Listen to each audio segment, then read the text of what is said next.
십자가 복음에 대한 의미를 다시 한번 우리 마음에 기억하고 새겨보고 묵상해보는 시간 가지려고 합니다. 여러분, 제자 옥한흠이라는 영화를 보신 분이 계신지 모르겠습니다. 다큐멘터리 영화인데요. 이 영화 초반부에 보면 옥한흠 목사님이 설교하시는 그 음성이 선포가 되는데, 그 내용을 들어보면 십자가 복음을 선포하는 것을 들을 수가 있습니다. 그러면서 뭐라고 하시냐면, 이 십자가의 복음이 교회에 선포되어야 한다고 아주 호소를 하고 있습니다. 오늘 이 시대에 예수 그리스도의 복음은 교회 밖에서, 세상에서, 또 모든 민족 가운데 선포되어야 합니다. 그런데 동시에 교회 내에서도 선포될 필요가 있습니다. 이 시대 교회는 재복음화가 필요한 그런 때입니다. 왜냐하면 그리스도인들이 이 십자가의 복음을 반쪽짜리 복음으로 알고 있는 경우가 참 많습니다.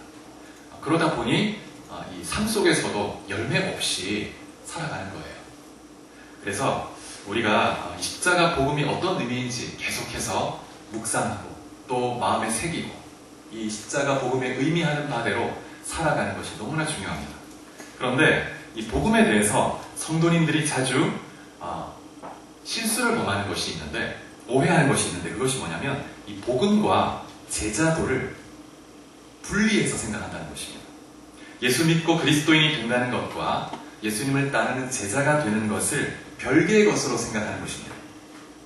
그런데 예수를 믿는 사람은 모두가 제자의 삶을 살도록 부름받았습니다. 사도행전을 보면 모든 그리스도인이 다 제자로 부름을 이렇게 지칭되고 있는 것을 볼 수가 있습니다. 그래서 제자의 삶을 사는 것은 선택사항이 아니라는 것을 기억할 필요가 있습니다. 제자의 삶은 복음의 핵심이고 복음 그 자체라고 할 수 있습니다. 제자의 삶을 빼면 복음은 반쪽짜리가 되는 거예요. 그래서 제자의 삶을 살지 않는 사람은 복음을 아직 받아들이지 않은 것이라고 말할 수 있습니다. 복음과 제자도는 분리할 수 없고 또 함께 가야 하는 것입니다. 그래서 복음과 제자도가 분리되기 시작하면 그 사람의 신앙은 부패하기 시작합니다. 그리고 그 교회는 타락하기 시작하는 것입니다. 영국의 존경받는 목회자 중에 데이빗 왓슨이라는 목사님이 있는데, 이분이 쓴 책 중에 제자도라는 책이 있는데, 그 책에 보면 이렇게 쓰고 있습니다. 파워포인트를 주목해 보시고 이렇게 쓰고 있습니다. 유럽 기독교의 몰락 원인은 성도들이 제자의 삶을 무시했기 때문이다. 유럽의 교회에는 교회의 자리를 채우는 사람들, 빈 마음으로 노래를 부르는 사람들, 설교를 입맛대로 찾아다니는 사람들로 가득하다. 그러나 제자는 찾아보기 힘들다. 만약 우리가 제자도의 참 의미를 배우고자 하고 또 실제적으로 제자가 되고자 한다면 서구의 기독교는 다시 살아날 것이다. 이렇게 평가했습니다. 유럽의 기독교가 몰락한 그 원인을 분석하면서 이 제자도의 부재를 지적하고 있는 것입니다. 미국의 유명한 기독교 철학자 중에 달라스 윌라드라는 사람이 있는데, 이분도 미국의 현대 교회를 똑같이 이렇게 진단하고 있습니다. 그가 쓴 하나님의 모략이라는 책에 보면 이렇게 쓰고 있습니다. 이 앞에 보시고, 오늘날 제자도는 더 이상 예수를 향한 믿음의 본질로 간주되지 않고 있다. 제자도는 값비싼 선택사항이나 영적 사치, 심지어 도피의 길로까지 간주되고 있다. 굳이 제자도에 신경 쓸 게 뭐 있느냐는 생각이 유행하고 있는 것이다. 영국의 목회자 데이빗 왓슨이 유럽의 교회 몰락의 원인, 미국 교회 타락화 쇠퇴의 원인을 똑같은 원인을 지적하고 있는 것입니다. 많은 그리스도인들이 예수를 믿고 있지만 예수님을 따르는 것에 대해서는 꺼려합니다. 왜냐하면 제자의 삶을 사는 데에는 대가 지불이 따르기 때문이에요. 그래서 값없이 공짜로 받은 그 복음의 은혜, 그냥 값없이 누리고 싶은 거예요. 복음서에 보면 제자의 삶에 따라오는 대가의 지불이 분명히 있다고 말씀하고 있습니다. 그 가운데서 마태복음 16장 24절에 보면 이렇게 말씀합니다. 앞에 스크린을 보시고 다시 한번 읽어보실까요? 시작. 이에 예수께서 제자들에게 이르시되 누구든지 나를 따라 오려거든 자기를 부인하고 자기 십자가를 지고 나를 따를 것이니라. 이 말씀은 선택사항이 아닙니다. 예수님을 따르는 모든 제자에게 주님이 주시는 말씀입니다. 그래서 예수님을 따르고자 하는 자는 누구나 자기를 부인하고 자기 십자가를 지고 주님을 따라야 한다고 말씀하고 있습니다. 네, 그리고 이어지는 구절에 보면 목숨을 구원코자 하면 잃을 것이고 복음을 위해서 목숨을 잃으면 구원을 얻을 것이다. 이렇게 말씀하고 있습니다. 그래서 예수님을 따르는 제자로 살아갈 때 생명의 대가까지도 지불할 수 있어야 한다라고 말씀하고 있습니다. 나치 치하에서 그 나치 정부에 대항했던 본회퍼라는 아주 유명한 목사님이 있죠. 감옥에서 순교를 했는데 이분이 이렇게 말했습니다. 이 앞에 스크린 보시고 그리스도께서 사람을 부르실 때에는 그로 하여금 와서 죽으라고 명령하시는 것이다. 나를 따르라 라는 그 의미에는 십자가를 지고 와서 죽으라 하는 의미가 있다는 거예요. 근데 이 본회퍼는 그 죽음의 의미를 영적 의미로 이해한 것만이 아니라 실제 죽음으로 이해를 했습니다. 여러분, 제자들은 그 당시에 예수님을 따른다는 것은 실제 죽음을 의미하는 거예요. 예수님과 함께 십자가에 실제로 제자들이 다 순교했죠. 주님을 따르는 제자로 살아가면서. 그래서 여러분, 십자가를 지고 주님을 따르는 사람은 자신의 뜻과 계획을 내려놓고 철저하게 주님의 뜻과 계획에 따라 살아가기로 결단한 사람입니다. 그래서 전적으로 하나님의 손에 의탁된 삶을 사는 거예요. 그래서 예수 그리스도에 대해서 항상 예라고 고백하며 사는 것입니다. 십자가를 지고 주님을 따르는 사람은 세상과는 작별한 사람입니다. 세상의 삶의 방식, 세상의 유희, 세상의 모든 목표, 그 기준 다 버리고 작별하고 하늘의 소망을 두고 말씀의 기준에 따라 주님만 바라보고 따라가는 삶, 그것이 제자의 삶인 것이죠. 십자가를 지고 주님을 따르는 사람은 또한 고난의 삶을 살기로 결단하는 그런 사람입니다. 고난조차도 내가 주님을 따르기 위해서 고난이 온다면 그 대가도 지불하겠다는 것입니다. 그래서 이것이 십자가를 지고 주님을 따른다는 의미인데, 그렇다면 이런 대가를 지불하며 주님을 따를 때 주님이 어떤 보상을 허락하실까요? 우리가 아까 읽은 그 말씀에 또 이어서 보면 마태복음 16장 27절 말씀 같이 한번 읽어보겠습니다. 자, 시작. 인자가 아버지의 영광으로 그 천사들과 함께 오리니 그때에 각 사람이 행한 대로 갚으리라. 이 말씀에 보니까 자기를 부인하고 자기 십자가를 지고 주님을 따른 사람들에게 행한 대로 보상해주겠다, 갚아주겠다. 근데 언제 갚아주겠다고 말씀하십니까? 주님이 다시 오실 때. 이 땅에서 어떤 보상이 있는지 이 마태복음에서는 언급하고 있지 않습니다. 주님이 다시 오실 때 보상이 있을 거예요. 이 땅에서는 고난의 길이 계속될 수도 있다는 거예요. 그럼에도 불구하고 주님을 따르겠느냐, 이렇게 도전하는 것입니다. 여러분, 당시에 십자가는 인간이 고안해낸 인류 역사상 가장 잔인한 형벌의 방법으로 알려져 있는데, 이 십자가는 당시에 그 사람들에게 혐오와 수치의 그런 의미를 가지고 있었어요. 그래서 모든 사람이 십자가를 아주 수치스럽게 여기고 혐오하는 거예요. 야, 어떤 짓을 했길래 십자가까지 지냐? 이렇게 인식이 되는 것입니다. 그런데 주님께서 말씀하시는 거예요. 모든 사람이 혐오하고 꺼리는 그 십자가를 지고 나를 따를 수 있겠느냐?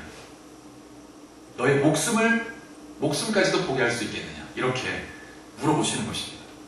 제자의 삶이란 세상 사람들이 보기에 미련하게 보이고 혐오스럽게 생각할 수 있는 그런 삶조차도 우리가 묵묵히 걸어가는 그런 삶이죠. 그래도 주님을 따르겠는가? 그 질문에 제자는 예라고 답을 하는 사람인 것입니다. 초대교회 성도들은 이런 제자의 삶을 기쁘게 걸어갔습니다. 억지로 힘들다, 그래도 걸어가야지, 이게 아니고 기쁘게 걸어갔다는 거예요. 베드로전서 1장 8절 9절에 보면 놀라운 말씀이 있습니다. 같이 한번 읽어볼까요? 시작. 예수를 너희가 보지 못하였으나 사랑하는도다. 이제도 보지 못하나 믿고 말할 수 없는 영광스러운 즐거움으로 기뻐하니 믿음의 결국 곧 영혼의 구원을 받음이라. 여러분, 베드로전서를 받았던 이 갑바도기아에 있는 성도들은 예수님을 직접 본 적이 없다고 말합니다. 우리처럼. 그런데 심지어 이들은 핍박을 받고 있었습니다. 근데 이들은 그런 가운데서도 예수님을 믿을 뿐만 아니라 말로 표현할 수 없는 영광스러운 즐거움으로 기뻐했다는 거예요. 그 원동력은 바로 구원의 복음이었습니다. 그 복음, 이 복음의 소식이 그들에게 말로 표현할 수 없는 기쁨이고 감격이고 능력이었습니다. 세상을 압도하는 것이었습니다. 세상에 영향받고 주눅들고 힘들어하는 게 아니라 오히려 세상을 지배하고 압도하고 영향을 미치는 그런 기쁨이었던 거예요. 여러분, 여러분에게도 이 복음이 이렇게 기쁜 소식입니까? 여러분 자신에게 한번 질문해 보십시오. 나에게도 그런 기쁨의 소식인가? 여러분, 복음의 참된 의미를 깨닫기 위해서는 인간의 상태가 얼마나 비참한 상태에 있는지를 잘 이해할 필요가 있습니다. 인간은 죄로 인해서 하나님의 그 공의의 심판에 직면해 있습니다. 피할 수가 없습니다. 어떤 사람도, 모든 사람이 죄인이고 하나님 앞에 이 죄에 대한 형벌을 다 받아야 하는 비참한 상태 가운데 있습니다. 피할 수가 없어요. 죽음을 겪게 되고 죽음으로 끝나면 좋은데 죽음 이후에 천국과 지옥이 있고 또 심판이 있는 거예요. 행한 대로 심판을 받고 벌을 받는 것입니다. 그래서 히브리서 9장 27절에 보면 한 번 죽는 것은 사람에게 정하신 것이요 그 후에는 심판이 있을 것이다. 이렇게 말씀하고 있습니다. 여러분, 하나님의 심판이 얼마나 두려운 것인지 우리가 알 때 복음이 되는 것입니다. 하나님의 심판이 얼마나 두려운 것인가? 하나님이 죄를 얼마나 미워하시는가? 하나님이 얼마나 거룩하신 분인가?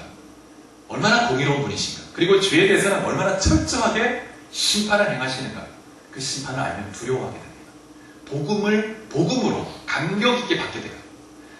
요한계시록 6장 15절로 17절까지의 말씀을 같이 한번 읽어보도록 하겠습니다. 시작. 땅의 임금들과 왕족들과 장군들과 부자들과 강한 자들과 모든 종과 자유인이 굴과 산들의 바위 틈에 숨어 산들과 바위에게 말하되 우리 위에 떨어져 보좌에 앉으신 이의 얼굴에서와 그 어린 양의 진노에서 우리를 가리라. 그들의 진노의 큰 날이 이르렀으니 누가 능히 서리요 하더라. 이 말씀은 요한계시록 6장에 7인이 하나씩 떨어지는 장면인데 이제 6째 인이 떨어지는 장면입니다. 이제 주님이 곧 재림하실 것입니다.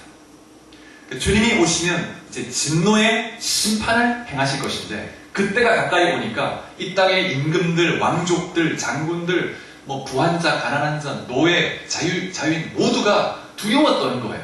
그러면서 보좌에 앉으신 하나님의 얼굴에서 어린 양의 진노에서 우리가 피해 숨어야 되겠다. 벌벌벌 떠면서 바위 틈에 막 들어가 숨는 거예요. 여러분, 하나님이 죄에 대해서 심판하시는 이 심판이 이렇게 두려운 것입니다. 사실 우리가 몰라서 그렇지 이걸 알면 이 십자가의 복음은 너무나 감격적인 소식이 되는 것입니다. 여러분, 그래서 하나님의 진노의 심판을 두려워할 줄 아는 것이 지혜이고 은혜입니다. 여러분, 우리가 그 죄값을 지불하기 전에는 이 심판, 이 두려운 심판을 피할 수가 없는 거예요. 근데 타락한 인간은 절대 자기 스스로 이 죄의 문제를 해결할 수가 없습니다. 능력이 없습니다. 오히려 이 죄가 더해져 갈 뿐입니다. 아무리 내가 착하게 살아왔다고 해도 성경에서 말하는 죄의 기준, 마음의 생각으로 하는 것, 입술로 하는 것, 행위로 하는 것, 이 모든 것이 다 죄인데 마음의 생각으로 한 번, 두 번, 하루에 그 정도 이렇게 죄를 짓지 않을까요? 10년, 50년 살아가면 수만 번 죄를 지으며 살아가는 것입니다. 죄가 계속 쌓여져 갑니다. 우리는 이 죄를 해결할 수가 없어요. 그리고 그 이후에 최종적으로 이 죄에 대해서는 엄중한 진노의 심판을 받게 되는 것이죠. 그러면 우리가 어떻게 해야 되는가? 여러분, 다른 피조물 중에서 누군가 우리를 위해서 죄의 값을 지불해 줄 수 있다면 그러면 우리가 이 죄의 문제를 해결할 수 있는데 하나님은 다른 존재가 대신해서 죄의 대가를 딱 받아들이는 것에 대해서 하나님은 허용하고 계세요.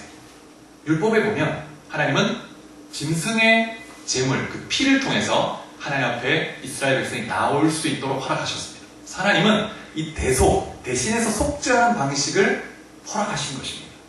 그런데 과연 누가 나의 죄를 위해서 속죄할 수 있는가? 시편 49편 7절 8절 이 스크린을 보시고 같이 한번 읽어보겠습니다. 시작. 아무도 자기의 형제를 구원하지 못하며 그를 위한 속전을 하나님께 바치지도 못할 것은 그들의 생명을 속량하는 값이 너무 엄청나서 영원히 마련하지 못할 것임이니라. 이 말씀에 보면 아주 선명하게 선포하고 있습니다. 어떤 사람도 타인을 위해서 대속하지 못한다는 거예요. 그 생명의 대속의 값이, 그 영혼의 값이 너무나 엄청나기 때문에 값을 지불할 수 없다는 거예요. 그러면 타인의 죄를 대속하기 위해서 어떤 존재가 필요한지 세 가지 조건이 필요합니다. 첫 번째, 인간이어야 되겠죠. 죄를 범한 것이 인간이기 때문에 반드시 어떤 인간이 또 다른 인간을 위해서 죄를 대속해 줄 수 있습니다. 대신해서 죄의 대가를, 처벌을 받아줄 수가 있는 거예요. 짐승으로 제사를 통해서 하나님 앞에 나아갈 수 있도록 허락하셨지만 하나님은 그것은 임시 방편이었고 예수 그리스도를 통한 완전한 속죄를 보여주기 위한 교육의 방편이었던 거예요. 짐승의 피로서는 완전한 속죄가 될 수 없습니다. 죄를 지은 게 사람인데 어떻게 짐승으로 값을 치를 수가 있습니까? 두 번째, 죄가 없어야 합니다. 죄가 있는 사람이 누군가 아무리 선하다고 해도 하나님 앞에 다 죄인이거든요. 근데 누군가 다른 사람을 위해서 대신 죽겠다.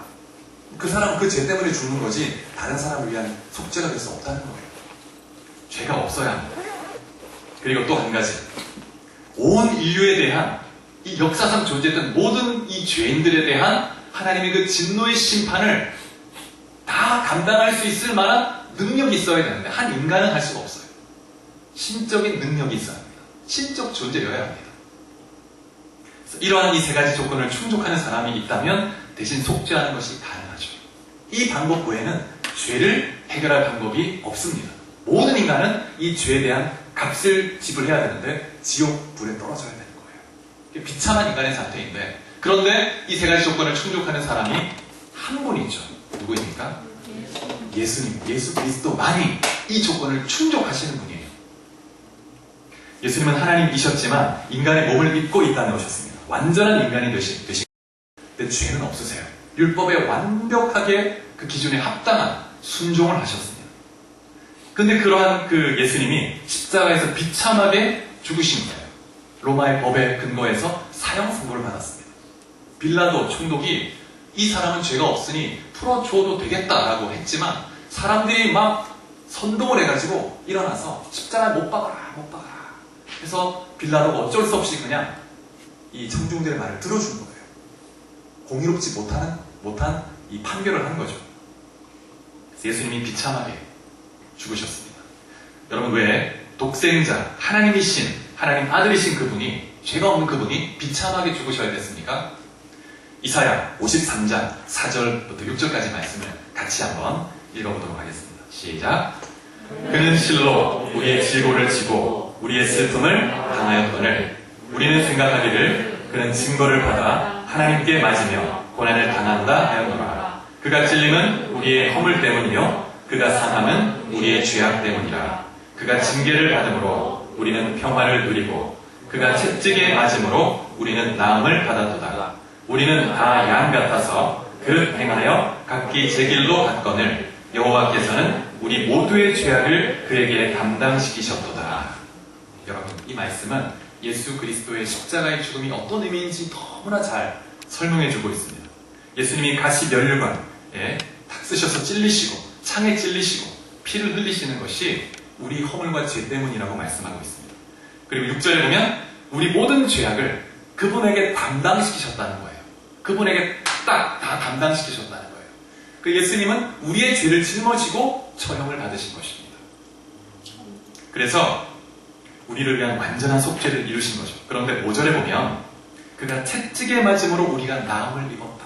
이 나음을 입었다는 말은 우리의 영혼의 죄를 씻음받았다는 의미뿐만 아니라 육체의 질병까지도 고침을 받았다는 의미를 다 포함하는 것입니다. 주님의 채찍에 맞는 그 고통과 고난이 우리에게는 영적 유익과 치유와 회복과 기쁨과 행복을 준다는 거예요. 주님이 우리를 대신해서 죄를 짊어지고 죄로 인한 고통과 불행을 다 짊어지신 것입니다. 그래서 우리에게는 의로움을 주시고 행복과 기쁨과 축복을 허락해 주신 것입니다. 그러면 여러분, 예수님이 맞으신 채찍이 어떤 채찍인지 제가 한번 말씀드린 적이 있지만 여러분, 주보 앞면을 한번 보시기 바랍니다. 로마 시대에 로마 군인이 죄수에게 사용됐던 것으로 여겨지는 그런 채찍입니다. 우리가 보통 생각하는 그런 채찍이 아니고 이 손잡이는 나무로 되어 있고 그 나무에 가죽으로 된 채찍이 12갈래로 여러 갈래로 이렇게 되어 있는데 가죽으로 되어 있어요. 그리고 그 가죽 끝에 이 가죽 줄에 이 쇠 조각이나 뼈 조각이 다 달려 있습니다. 아주 날카로운 갈고리처럼 되어 있어요. 그래서 죄수에게 채찍질을 이제 가할 때 하루 전에 이 채찍을 물에 담궈둡니다. 이 가죽인데 물에 담궈두면 어떻게 될까요? 물을 머금으니까 묵직하게 되는 거예요. 12가닥이나 되는데 쇠 조각도 막 뼈 조각 달려 있으니까 딱 들면 묵직한 거예요. 이거를 이렇게 슉슉 돌려가지고 딱 하면 그냥 이거는 몽둥이 같은 그런 묵직한 무게로 고통을 주고 살점을 뜯어내는 거예요. 예수님이 등을 한두 대만 맞은 것이 아니고 수십 대를 맞으셨어요. 아마도 그 등은 거의 살점이 다 뜯어져서 뼈가 드러났을 겁니다. 그래서 십자가를 지고 이 가로 기둥을 지고 골고다까지 갈 수 있는 그런 상황이 아닌 거예요. 그래서 그런 상태로 골고다 언덕에 가셔서 십자가에 달리셔서 6시간 동안 피를 다 쏟으신 거죠. 그래서 주님이 그 십자가에 달리셔서 고통을 당하시고 죽으셨습니다. 그 십자가에 달리셨을 때 육체적 고통뿐만이 아니라 종교 지도자들 많은 사람들이 주님을 모욕했습니다. 야, 너가 하나님의 아들이라며 하나님의 아들이면 한번 내려와봐. 내려오면 되잖아. 증명해봐. 이런 모욕으로 하나님의 아들, 이 만물을 창조하신 그분을 공격한 것입니다. 그래서 정말 주님은 고통을 경험하셨죠. 그런데 성경에 보면 이 십자가의 고통과 모욕과 죽으심이 의미가 있다고 얘기합니다. 죄 없는 그분이 왜 죽으셨는가? 두 가지 의미. 오늘 본문 이 두 구절의 말씀이 그 두 의미를 보여줍니다. 마가복음 10장 45절에 보면 예수님이 죽으신 것은 여러분과 저의 죄를 대신 짊어지고 죽으신 대속적 죽음이라는 거예요. 자신의 생명을 우리의 죄에 대한 그 죽음의 값으로 지불했다는 거예요. 예수님이 십자가에서 다 이루었다라고 말했는데 이 성경의 원어가 테텔레스타이라는 말인데 값을 다 지불했다라는 뜻입니다. 주님은 우리가 죄로 인해서 빚진 우리 힘으로는 도저히 갚을 수 없는 엄청난 이 죄의 빚을 주님이 대신 갚아주셨다는 거예요. 주님의 그 정결한 피로. 주님의 그 십자가의 죽음은 우리를 위한 대속적 죽음이다. 나의 죄를 대신해서 죽으셨기 때문에 죄 없는 그분이 죽으셨기 때문에 내 죄의 문제, 그 죄에 대한 대가가 이제는 사라진 거예요. 두 번째 의미는 로마서 5장 8절에 나오는 것처럼 사랑의 확증입니다. 우리가 아직 죄인 되었을 때 그리스도께서 우리를 위하여 죽으심으로 하나님께서 우리에 대한 자기의 사랑을 확증하셨느니라. 십자가에 예수님이 죽으신 것은 죄 없는 그분이 하나님의 아들, 천지만물을 창조한 전능한 그분이 왜 죽으셔야 합니까? 예수님이 하고자 하셨다면 하늘의 천군 천사를 다 불러와서 일순간에 로마 군대를 딱 한순간 다 죽이실 수도 있습니다. 그렇게 하지 않으셨죠. 우리의 죄를 대속하시고 우리를 향한 그 사랑이 얼마나 큰지를 보여주고자 하신 것입니다. 그래서 이 하나님의 이 예수 그리스도의 희생적 사랑을 알고 받아들이는 것이 그것이 믿음입니다. 믿음. 주님이 날 대신해서 이 죄의 값을 지불하셨군요. 근데 나를 사랑해서 그렇게 하신 거군요. 그걸 알고 받아들이는 게 그게 사랑입니다. 이거를 이 사실이, 이 소식이 실제가 되면 그 사람은 이 복음의 소식이 그냥 하나의 정보가 아니고 지식이 아니고 사건이 되고 감격적인 소식이 되는 것입니다. 근데 모든 것을 다 드려도 아깝지 않은 그런 것이 되는 겁니다. 그래서 믿음을 잘 설명해주는 성경의 한 장면이 나오는데 마태복음 13장에 보면 밭에 감추인 보화의 비유이죠. 믿음을 잘 보여줍니다. 한 소장농이 밭을 열심히 갈고 있는데 그 밭에 보물상자가 나온 거예요. 괭이로 막 갈다 보니까 이게 웬 떡입니까? 이야, 보물상자가 있네.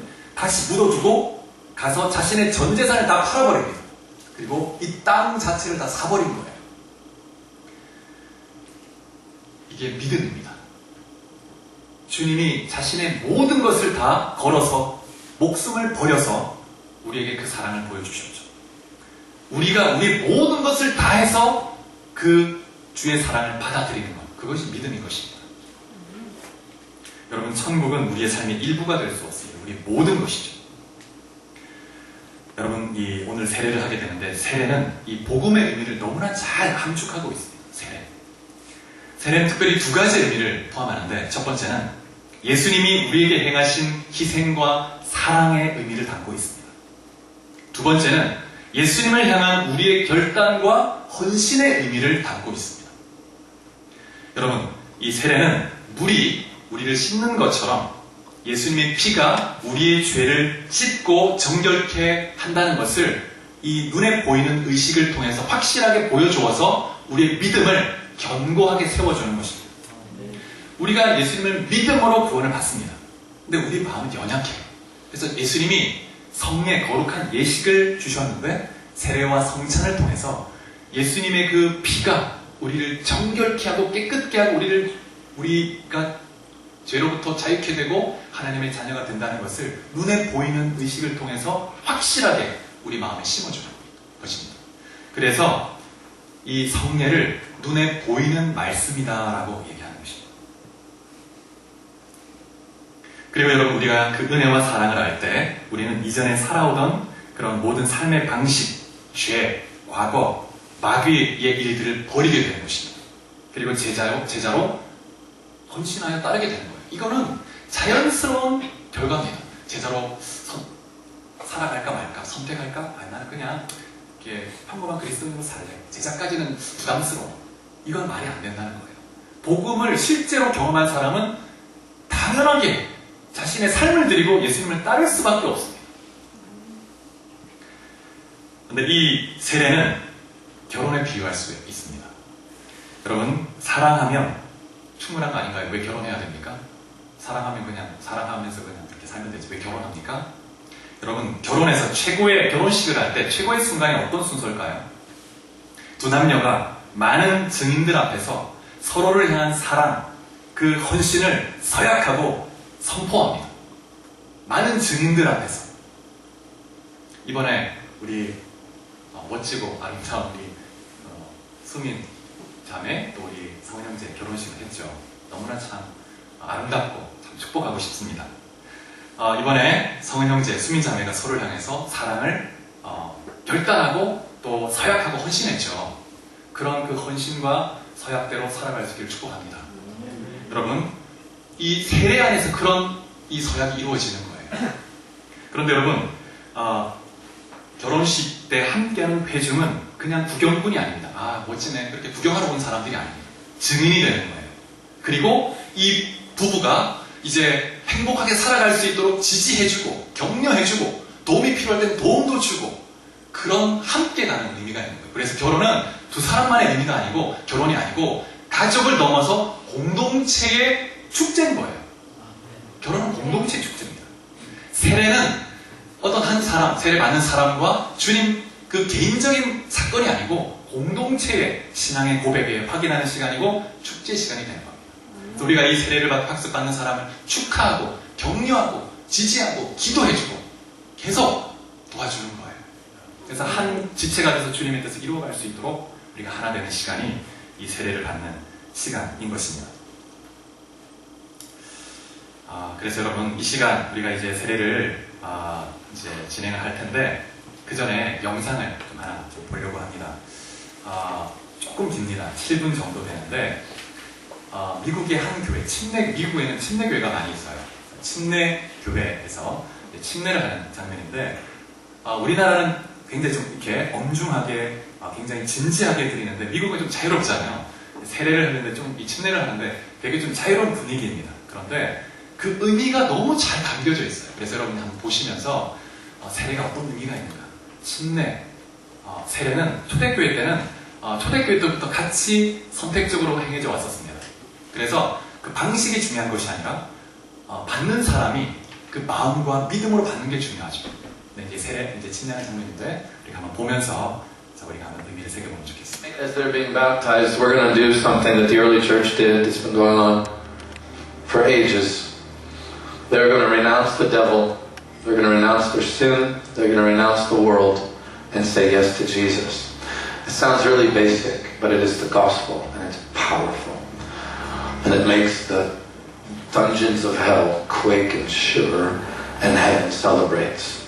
So I want us all to be engaged tonight. I want us all to be believing. You may want to sit there, be praying in the Spirit, whatever that looks like. Whatever you need to do to engage, I just don't want you to be a spectator. What's your name? How old are you? 11. What's your name? Grace. Why are you being baptized? Because I want to go in the water and leave all my old sins behind and come out as a new person. Good girl. Good girl. Could you say that louder? I want the adults to hear that. I want to go in the water, leave all my sins behind, and come out as a new person. Come on, Grace. This is wonderful.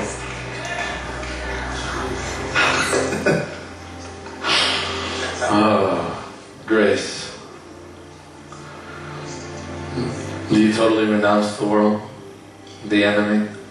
Give your full allegiance to Jesus? You're going to follow Him forever? Grace, tonight we baptize you in the name of the Father, the Son, and the Holy Spirit. Amen.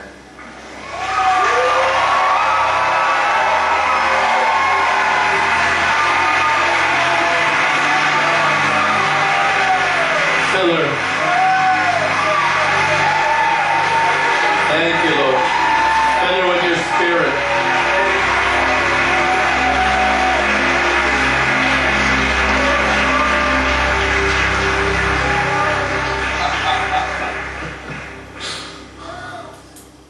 What's your name? Elia. What is it? Elia. Ellie. Why are you being baptized tonight? Because I believe we should do for Him what He did for us. You gonna follow Jesus forever? Come on in. Come on. Welcome her, guys. Welcome her. Thank you, Lord.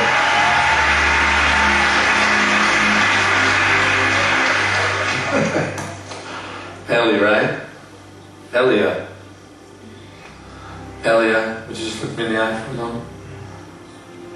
Do you leave everything tonight? Your sin, your past, the world, and give your full heart to Jesus? Yeah, I believe you. Elia, tonight we baptize you in the name of the Father, and the Son, and the Holy Spirit. Father, fill her, fill her. Fill her. Come, Holy Spirit. Come, Holy. Man, the Lord's touching these kids. He's touching these kids.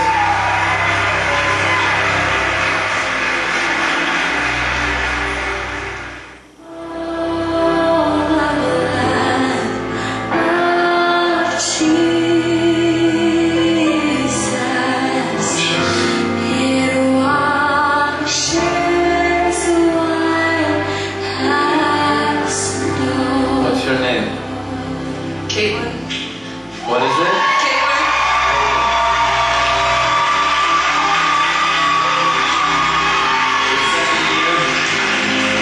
7 years Jesus school.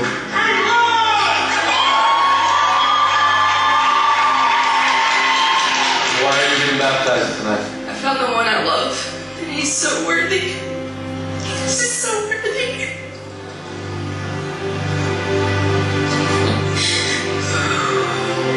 Come in. Help her, guys.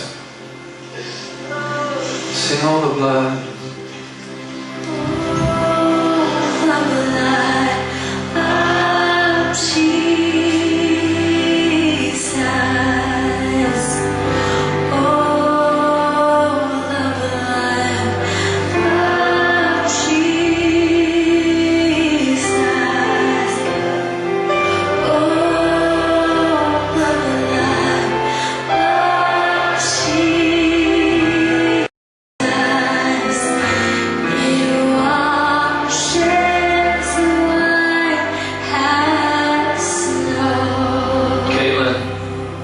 You renounce the world tonight, the enemy himself, and give your full heart to Jesus.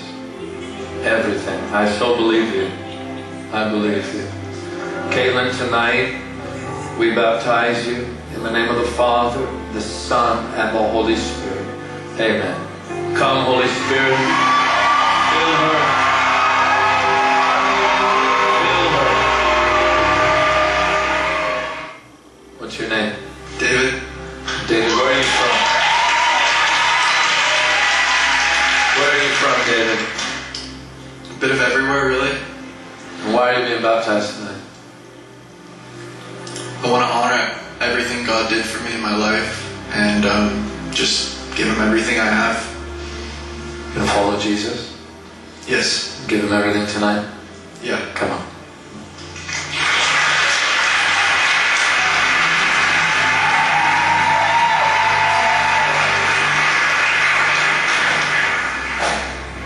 David, right? How old are you, buddy? 22. You don't follow Jesus forever. You renounce your sin and the enemy. Yeah, you do? Okay. You're gonna follow Jesus forever. Yeah. David, tonight we baptize you in the name of the Father, the Son, and the Holy Spirit. Amen. Come upon him.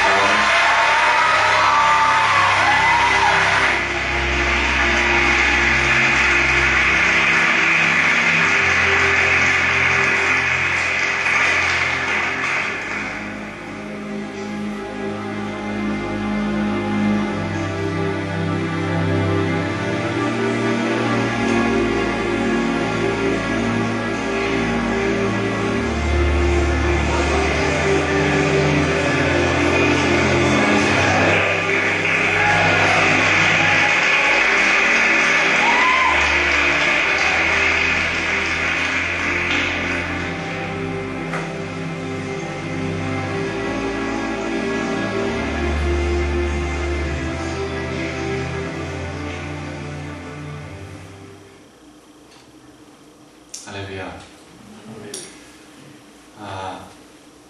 이 세례의 거룩한 이 승예가 우리에게 기쁨의 축제임과 동시에 정말 주님과 깊이 연합하는 그런 시간이 되기를 간절히 원합니다.